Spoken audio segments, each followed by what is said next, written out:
Hello दोस्तों, Singapore में second visit का दूसरा दिन है आज मेरा। और आज मैं निकली हूँ सिंगापुर को देखने के लिए। देखिए, धूप में चमकती हुई शीशे की बिल्डिंग्स कितनी खूबसूरत लग रही हैं। ये ऊंची ऊंची बिल्डिंग्स ही यहाँ की पहचान है। पूरी शीशे की बनी होती हैं ताकि अंदर रोशनी सही से आ सके। और इतनी ऊंची ऊंची शीशे की बिल्डिंग्स बनती कैसे हैं, मेरी तो समझ में नहीं आता। बहुत सारी बिल्डिंग्स हैं, हमारे यहाँ भी बहुत सारी बिल्डिंग्स हैं, कनॉट प्लेस में भरी पड़ी हैं, लेकिन यहाँ तो हद से ज़्यादा है।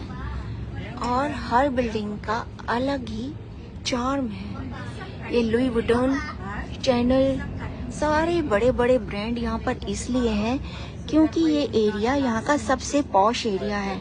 ये देखिए, हिल्टन होटल आपको दिखाई दे रहा है ना, ये ऑर्चर्ड रोड है और इसी रोड पर मेरा होटल है। ये सिंगापुर का सबसे पॉश इलाका है, सबसे खूबसूरत। ये देखिए, फाउंटेन लगा हुआ है। ट्रैफिक अच्छा खासा है इस समय, लेकिन सिंगापुर का ट्रैफिक बैंकॉक के ट्रैफिक जैसा नहीं है। बैंकॉक में ट्रैफिक रुक जाता है काफी देर के लिए, लेकिन बैंकॉक का ट्रैफिक भी दिल्ली जैसा तो नहीं है। तो जो दिल्ली में रह लिया उसे ट्रैफिक से क्या ही घबराना। और क्या हुआ, कल सिंगापुर में ना चौराहे पर एक आदमी को पकड़ लिया पुलिस ने। वो चौराहे पर खड़ा होकर सिगरेट पी रहा था, तो उसके पास 400 सिंगापुर डॉलर थे। उसने वो ऑफर कर दिए पुलिस को कि ये ले लो और मेरी जान छोड़ दो। पुलिस ने उसे धर दबोचा और आज मेन फ्रंट न्यूज़पेपर पर ये वाली न्यूज़ आई है।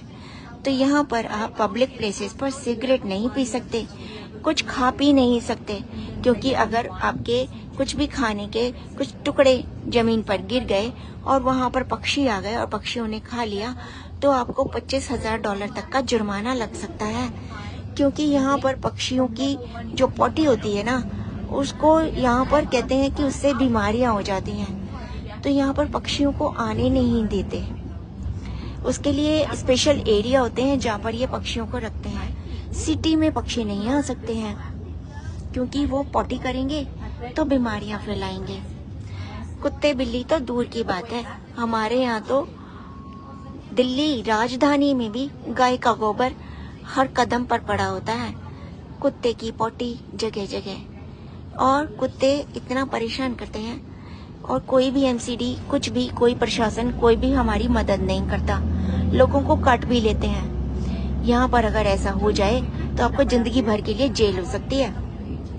इतना कैड़ा कानून है यहाँ का, तभी तो चमचमाती हुई सड़कें हैं, चमचमाती हुई गाड़ियाँ। एक चीज देखकर मुझे बड़ा अचंभा हुआ।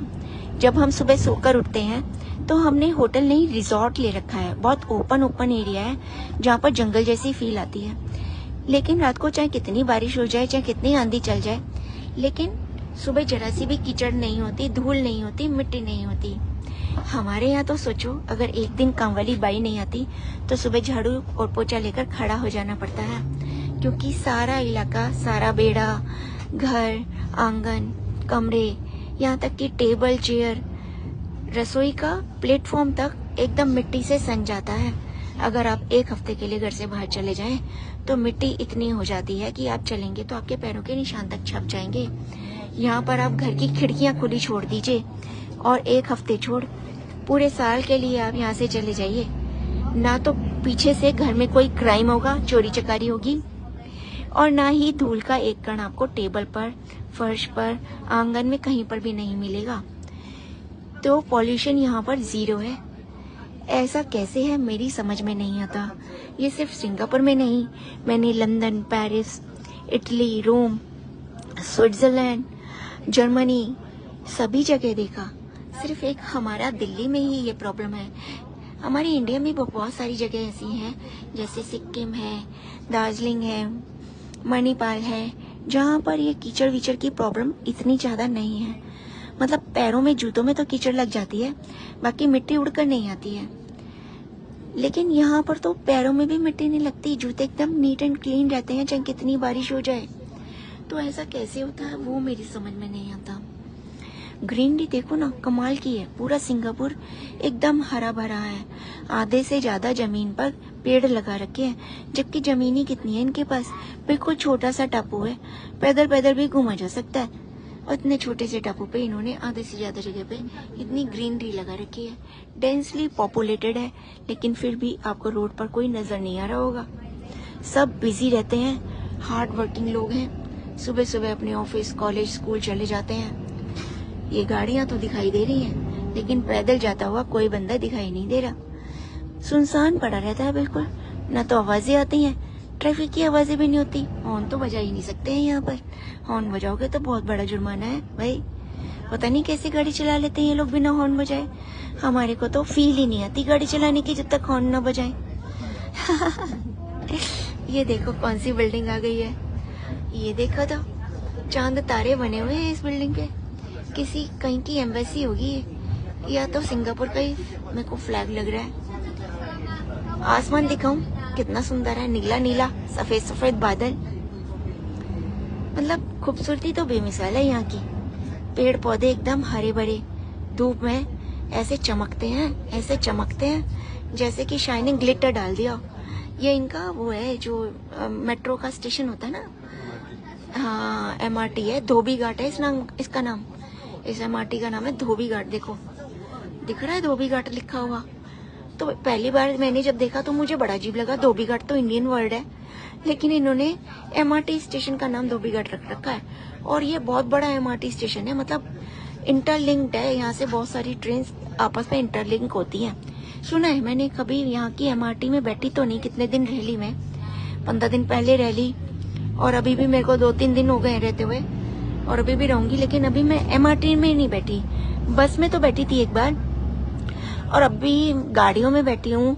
जैसे हमारे यहाँ ओला उबर होती है ना, ऐसे यहाँ पर ग्रैब की गाड़ियाँ चलती हैं, तो उसमें बैठी हूँ। और ये जिसमें अभी मैं बैठी हूँ ना, ये तो शटल बस है जो हमारे होटल की है। तो ये सिंगापुर की सैर कराने के लिए हर 2 घंटे बाद निकलती है। तो मैं कल भी इसमें निकली थी, बड़ा मजा आया था। धूप ज्यादा तेज थी, तो धूप में मैं बस से तो बाहर नहीं निकली, लेकिन बस में बैठे बैठे ही मैंने बहुत सारा सिंगापुर देख लिया, बहुत कुछ देखा, जाना पहचाना, और बहुत कुछ नोटिस किया, और आपको भी दिखाया, बताया। जो 1-2 वीडियो और पड़ी हुई है मेरे फोन में, वो भी मैं जल्दी ही पोस्ट कर दूंगी। और ये रहे अर्जुन जी, आपको कैसा लग रहा है सिंगापुर? है ना, एकदम जैसे सुबह बन जाती है। होटल से यहाँ पर अगर आप बस में बैठकर, AC बस होती है, घूमने निकलो, पूरा सिंगापुर नजर आता है, और बड़ा ही अच्छा लगता है लोगों को देखकर, ट्रैफिक को देखकर। और हमारे ना होटल का बफे बहुत अच्छा था। सुबह नाश्ता ऐसे जी भर के कर लिया ना, पेट भर के, कि अब हमें 4-5 घंटे तक तो भूख लगनी नहीं है बिल्कुल भी। ये देखो, ये 2 जने लटके हुए हैं और बिल्डिंग की कैसे मरम्मत कर रहे हैं। यहाँ पर ना मैन पावर बहुत कम यूज करते हैं ये लोग, और 2 जने मिलकर ही बहुत काम करते हैं। बिल्डिंग्स का आर्किटेक्ट देखा हमने, कैसी छोटी छोटी खूबसूरत बालकनियां बना रखी हैं, जबकि यहाँ पर आंधी बिल्कुल भी नहीं चलती, लेकिन बालकनियां ऐसे बना रखी है, मजाल है। पानी की बूंद या आंधी जरा सी भी अंदर चली जाए, और सनलाइट तो पूरी की पूरी अंदर जाएगी। पूरा कांच लगा रखा है इन्होंने दबा के। ओह ऊंची ऊंची बिल्डिंग है, गाड़ियां कैसे चमचमाती रहती हैं, धुंध नहीं होती ना यहाँ। हर एक गाड़ी ऐसे चमचमा रही है जैसे शीशा, शक्ल देख लो उसमें। अब ये बस इसलिए रुकी है क्योंकि पैदल चलने वालों की ग्रीन लाइट हो गई है। अब पैदल चलने वालों की, तो हमारी बस चल गई। तो ऐसा सिस्टम है यहाँ पर, बस सिस्टम के हिसाब से चलते हैं, मैकेनिकल है सारा सिस्टम, बहुत अच्छा है। इसीलिए यहाँ पर कभी एक्सीडेंट नहीं होते। आप आर्किटेक्ट देख रहे हैं ना यहाँ का, कितना ही खूबसूरत है, बहुत ही बढ़िया। कोई स्टेशन आ गया है लग रहा है। चलिए, बहुत लंबी वीडियो हो गई है।